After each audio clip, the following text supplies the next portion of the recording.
والصلاة والسلام على النبي الرشيد الطهي أبي القاسم اللهم صل على محمد وآل محمد. أما بعد قال الله تبارك وتعالى في محكم كتابه القرآن المجيد وهو أصدق الصادقين وقوله الحق بسم الله الرحمن الرحيم ولله الأسماء الحسنى فادعوه بها صلوات اللهم صل على محمد وآل محمد. پروردگار ہوا کہ اللہ کے لیے اسماء حسنہ ہے،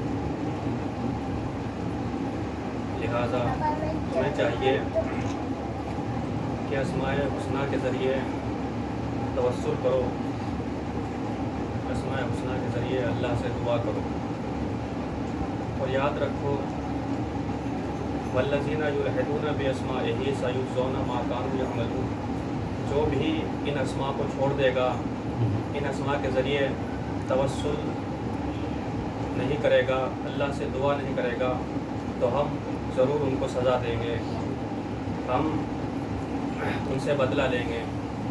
اے پروردگار، یہ تو بتا دیجئے کہ اسماء حسنہ سے کیا تیری ذات مراد ہے یا کوئی دوسرے افراد مراد ہیں؟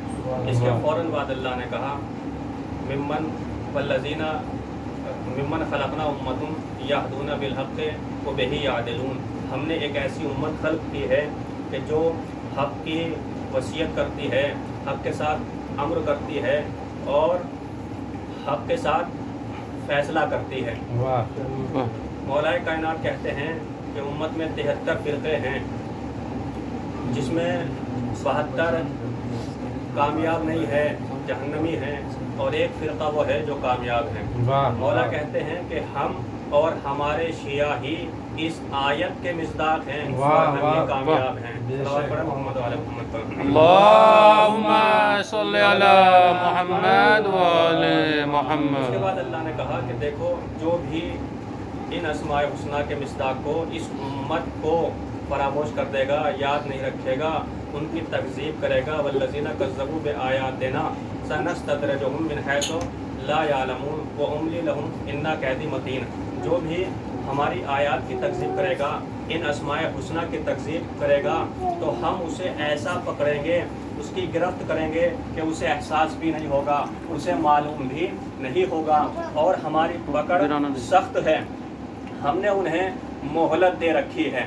تو کوئی یہ فخر نہ کرے کہ ہماری کثرت ہے، اور جس کی کثرت ہوتی ہے وہ حق پر ہوتی ہے، اس لیے کہ قرآن نے اعلان کر دیا ہے ہم تحسبوا ان اکثرهم یسمعون او یعقلون بل ہم کالانعام بل اضل السبیل، کوئی یہ گمان نہ کرے کہ یہ جو اکثریت ہے یہ حق پر ہے، تو کیا اکثریت سننے والی ہے؟ کیا اکثریت سمجھنے والی ہے؟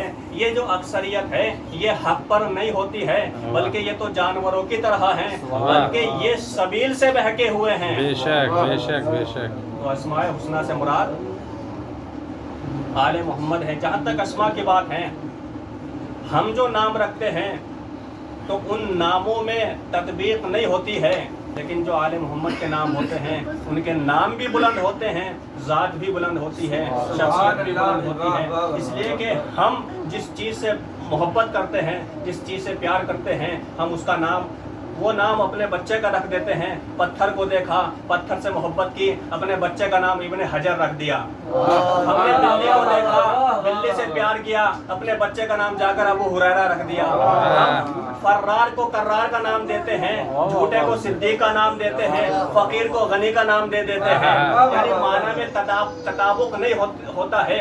ابن کمون نام رکھ دیتے ہیں، ابن قوا نام رکھ دیتے ہیں، ذات سے نفرت کرتے ہیں تو ابو جہل نام رکھ دیتے ہیں، لیکن ان کے نام یہ خود نام نہیں رکھتے ہیں، بلکہ نام ادھر سے آتے ہیں، یا محمد انا المحمود انت المحمد، اے میرے حبیب میں محمود ہوں تو میں نے تیرا نام محمد رکھا ہے، هذا علی، میں اعلیٰ ہوں تو میں نے اس کا نام علی رکھا ہے.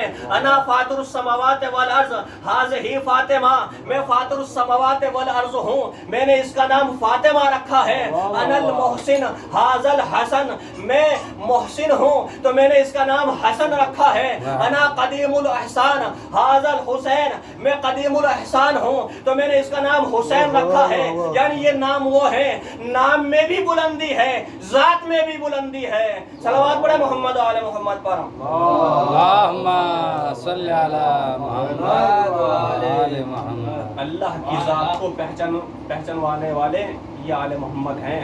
آیت اللہ معظم درانی اصول کافی کی شرح کرتے ہوئے لکھتے ہیں کہ اسموں کے معنی علامت کے ہیں، یعنی آل محمد علامت ہیں اللہ کی ذات کے اوپر، یعنی اللہ کے وجود کے اوپر یہ دلیل ہیں، اللہ کے وجود کے اوپر یہ اللہ کے وجود کو پہچانوانے کا یہ ذریعہ ہیں، یعنی یہ علامت ہیں. اور حسنہ کیوں کہا حسنہ اس لیے کہا دوسرے بھی اللہ کے وجود کے اوپر دلیل ہیں، لیکن یہ عتم ہے.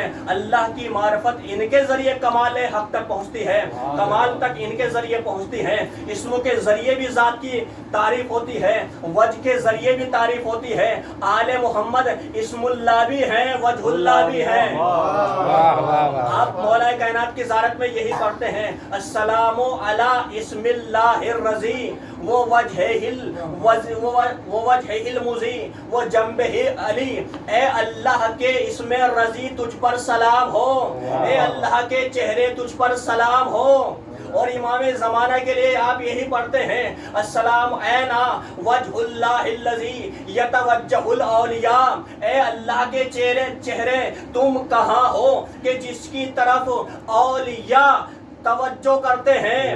اولیاء ولی کسے کہتے ہیں؟ یعنی جو اللہ کے بہت قریب ہو، یعنی جو بھی اللہ سے قریب ہو، چاہے وہ نبی ہو چاہے وہ ملک ہو، وہ سب امام زمانہ کی طرف توجہ کرتے ہیں.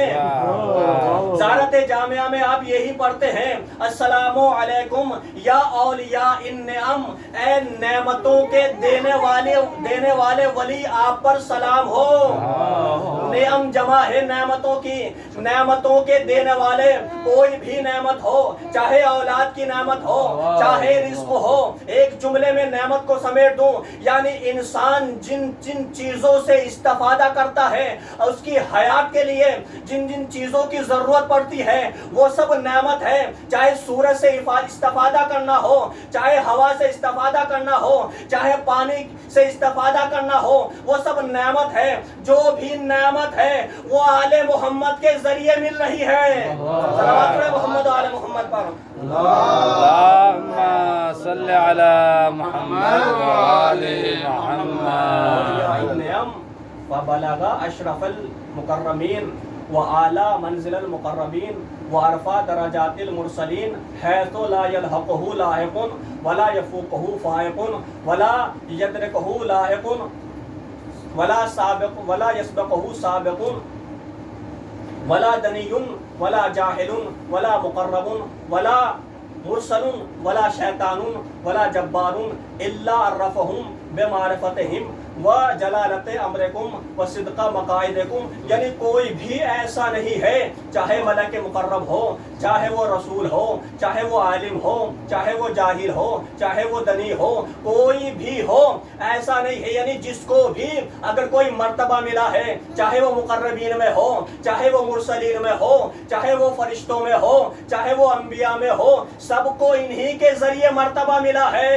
اس لیے کہ کوئی ایسا نہیں ہے کہ اللہ نے کسی کے سامنے ان کی منزلت، ان کی عظمت، ان کے شرف کو بیان نہ کیا ہو. صلوات پڑھیں محمد و آل محمد پر. اللہم صلی علی محمد.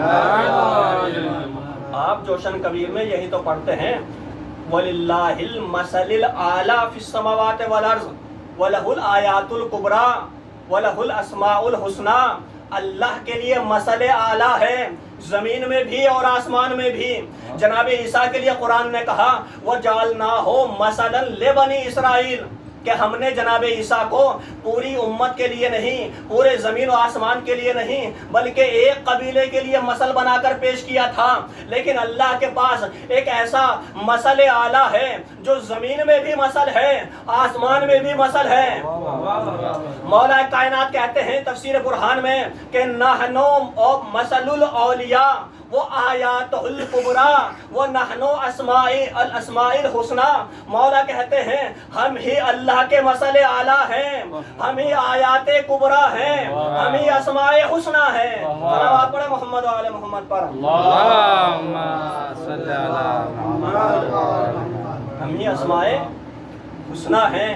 آپ مولا علی کی زیارت میں یہی پڑھتے ہیں اللہم انی، جب آپ داخل ہوتے ہیں اللہم انی وقفتو بے بابکا ونزلتو بے فنائکا واعتصمتو بے حبلکا اللہم حاذل حرم حرمک والمقام مقامک اللہم فتقبل سائی۔ اے پروردگار میں تیرے دروازے پر کھڑا ہوں، اے پروردگار میں تیرے شہر میں نازل ہوا ہوں، اے پروردگار میں نے تیری رسی کو مضبوطی سے پکڑ لیا ہے، اے پروردگار یہ حرم تیرا حرم ہے، یہ مقام تیرا مقام ہے، یعنی دروازہ علی کا ہے، اللہ کی طرف نسبت دی، شہر علی کا ہے، اللہ کی طرف نسبت دی، زری علی کی ہے، اللہ کی رسی سے تعبیر کیا، مقام علی کا ہے، اللہ کی طرف نسبت دی، اور کہا کہ پروردگار ہماری سعی کو، اس چلنے کو،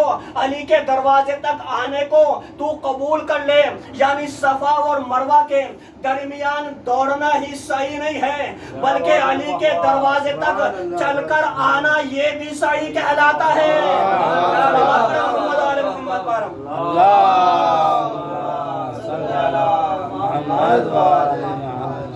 یہ آل محمد ہیں کہ جن کے ذریعے اللہ کی معرفت ہوتی ہے، اللہ کی پہچان ہوتی ہے۔ اس لیے کہ آپ اگر کوئی یہ دعویٰ کرے کہ میں عالم ہوں، میں وکیل ہوں، میں انجینئر ہوں، میں ڈاکٹر ہوں، اور سامنے والا انکار کر دے تو آپ کو غصہ آئے گا، تو آپ کیا کریں گے؟ آپ دلیل کے طور پر، ثبوت کے طور پر جو آپ کے پاس سند ہے، جو ڈگریاں ہیں، وہ اس کے سامنے پیش کریں گے۔ اگر پھر بھی وہ دلیل دیکھ کر، وہ ثبوت دیکھ کر، وہ سند دیکھ کر پھر بھی سامنے والا تسلیم نہ کرے تو آپ کو اور زیادہ غصہ آئے گا، آپ ماننے کے لیے دوڑیں گے۔ کیوں؟ اس لیے کہ وہ دلیل کا انکار کر رہا ہے، وہ دلیل کا انکار کر رہا ہے۔ کم سے کم آپ یہ کریں گے، آپ اس کے پاس سے چلے جائیں گے یا اس کو مجنون کہہ کر دور کر دیں گے۔ اے پروردگار یہ فرعون، یہ نمرود، یہ حامان، یہ شداد، یہ خدائی کا دعویٰ کرتے رہے، لیکن تو نے عذاب نازل نہیں کیا، انہیں مہلت دیتا چلا گیا۔ لیکن غدیر میں حارث نے علی کی ولایت کا انکار کیا، تو نے اسے مہلت نہیں دی، عذاب نازل کر دیا۔ اے پروردگار تو اسے بھی مہلت دے دے، جس طرح فرعون کو مہلت دی، نمرود کو مہلت دی، تو نے اسے مہلت کیوں نہیں دی؟ تو شاید جواب آئے کہ اس نے دعوے کا انکار کیا تھا، اس نے دلیل کا انکار کیا ہے۔ دلیل کا انکار کرے وہ قابل معافی نہیں ہوتا ہے۔ جناب مسلم بھی اپنے خطبے میں یہی بتانا چاہتے ہیں الحمدللہ الذی خلق محمدا وعلیا دلیلا علی وجودہ، کہ اللہ نے محمد و علی کو اپنے وجود پر دلیل بنایا ہے۔ صلوات پڑھیں محمد و آل محمد پر۔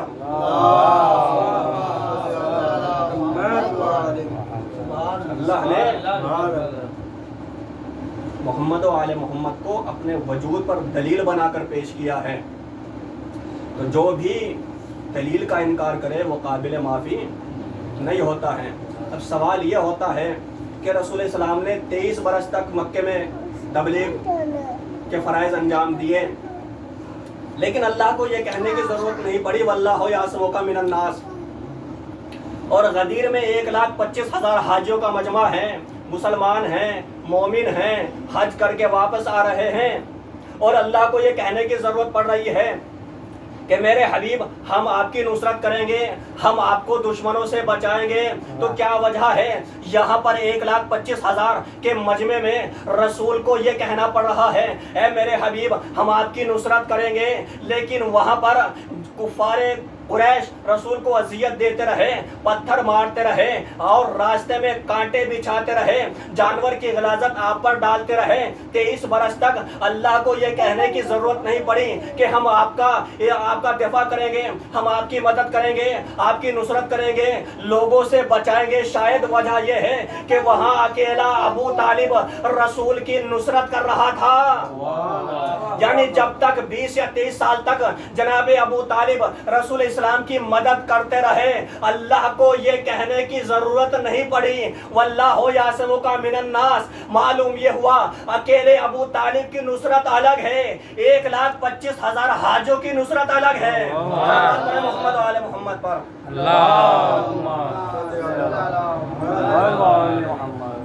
یہ غدیر جتنی تواتر کے ذریعے حدیث غدیر ثابت ہے, اتنے تواتر سے کوئی دوسری حدیث ثابت نہیں ہے. کوئی بھی کتنا بھی بڑا تعصبی متعصب کیوں نہ ہو, حدیث غدیر سے انکار نہیں کر سکا ہے, بلکہ معنی کو بدلنے کی کوشش کی ہے. مولا کے معنی یہ ہیں, مولا کے معنی ناصر کے ہیں, مددگار کے ہیں, دوست کے ہیں. اب سوال یہ ہے اگر جب ان کے لیے مولا کا لفظ استعمال ہوتا ہے کہ ہم لوگوں کے مولا ہیں, رسول ہمارا مولا ہے, تو وہی معنی مراد لیتے ہیں, یعنی حاکمیت کے آقا کے معنی مراد لیتے ہیں. لیکن جب علی کی بات آتی ہے دوست کے معنی ہے, ناصر کے معنی ہے. اب سوال یہ ہے اگر آپ دوست کے معنی مراد لیتے ہیں, حاکم کے معنی مراد نہیں لیتے ہیں, تو کیا 1,25,000 حاجیوں میں صرف علی ہی رسول کو ملے جو دوست تھے؟ یعنی کیا 1,25,000 میں صرف علی ہی ایک ایسا دوست تھا جس کے لیے نبی نے کہا من کنت مولا ہو فہذا علی مولا؟ کیا دوست کے لیے نبی نے اتنا بڑا اہتمام کیا, تپتی ہوئی سورج کی گرمی میں یہ انتظام کیا اور اللہ کو ڈانٹ کر کہنا پڑا کہ اگر تم نے یہ کام نہ کیا تو ہاں تم نے کوئی کام انجام نہیں دیا ہے. اور اکمال دین کی سند بھی اسی دوستی پر نازل ہو گئی. مکے میں اتنا بڑا خطبہ نہیں دیا جتنا بڑا خطبے کا انتظام رسول نے کیا ہے. کیا دوستی کے معنی بتانا چاہ رہے تھے رسول؟ اس لیے کہ مولا کائنات اہل بیت میں سے تھے. کیا دوست کے معنی بتانا چاہ رہے تھے؟ اور حارث نے جو عذاب مانگا کیا دوستی کی بنا پر مانگا؟ اور حسان بن ثابت نے بہت بڑا قصیدہ کہا, کیا دوستی کی بنا پر کہا؟ یہ یعنی غور طلب بات ہے کہ دوست کے معنی مراد ہے یا حاکم کے معنی مراد ہے. یہ اپنے ذوق کی بات ہے کہ وہ دوست کے معنی مراد لیتا ہے یا حاکم کے معنی مراد لیتا ہے.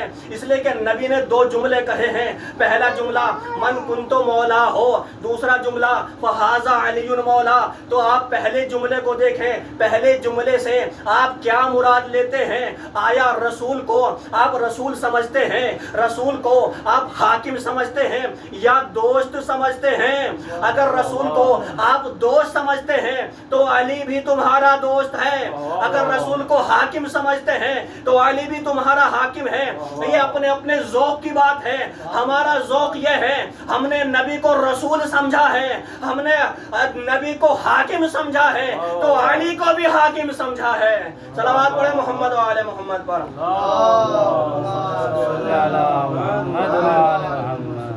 الحمدللہ رب العالمین.